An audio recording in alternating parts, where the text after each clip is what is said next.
Look who it is! It's Malcolm Spacely. Big baby Malcolm in the house. I had to do it to you. Let's just get into it because Malcolm always has good stuff to say. He's the first person who I asked. Even knowing what's on my mind and like you just being in the right place at the right time, like effortlessly. Like, do you train for this? Are sex workers considered content creators? Like, I mean, you just fucking. Yeah, a little bit goes into it, but if you doing low quality shit, like, come on now. Like, come on, bruh. You using your iPhone 3 to film this? Like, get out of here. Are sex workers considered content creators? Absolutely, Malcolm. Absolutely. Duh, because they create content. I'm gonna listen to it again though for the nuance, if there is some. You see, and this is a good lesson right at this moment because first I listened to it and I was like, duh, Malcolm, stop hating on sex workers. Of course, they're content creators.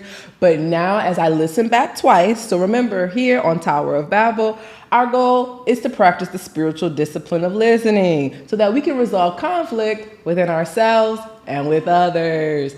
And a part of the spiritual discipline of listening is listening again, it's clarifying, it's not reacting off of impulse, asking clarifying questions, and to see if something comes up the second time we listen.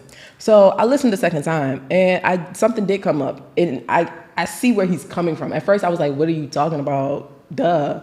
But now I'm like, okay, if you're trying to put some level of prestige on the idea of content creator, you're saying a content creator does real work and you're genuinely asking.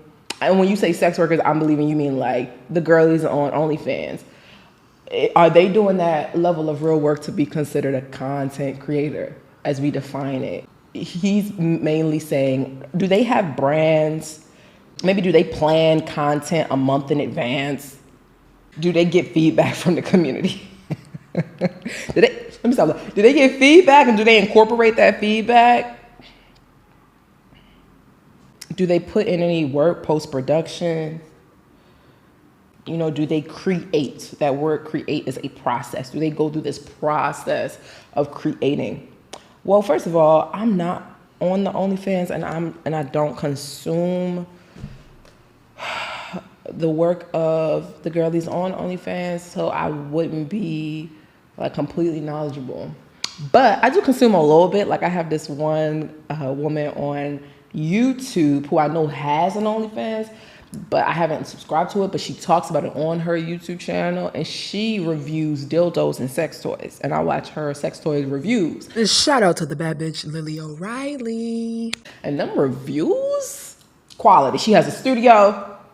She set up, she has a statistically average size penis model on her desk that she brings each toy to and tells us the length and the girth. She tells us different situations where this toy is better than another toy. She reviews them, gives them scores, and if her sex work is anything to the quality of them YouTube videos, she's a content producer. She's a content producer. Now, is every girl, every person doing what she does on the OnlyFans? Probably not.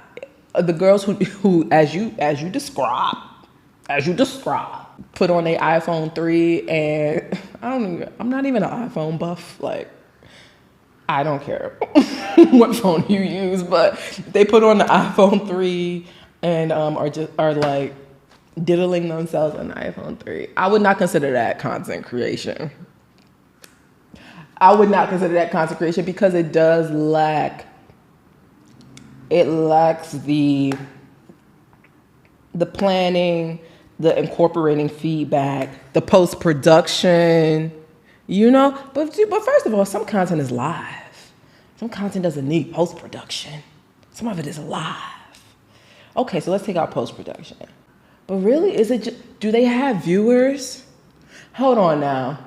If they have viewers who are satisfied, I think they're content creators. They might not be up to your standard, so you don't enjoy it, so you move on to someone else's content. But if they're sustaining an audience and providing value to that audience, That girl's a content producer. That guy, that whoever is a content producer, right? Because you're producing to give value to an audience that stays and cheers you on. So if the audience stays and cheers you on, you're creating content for them.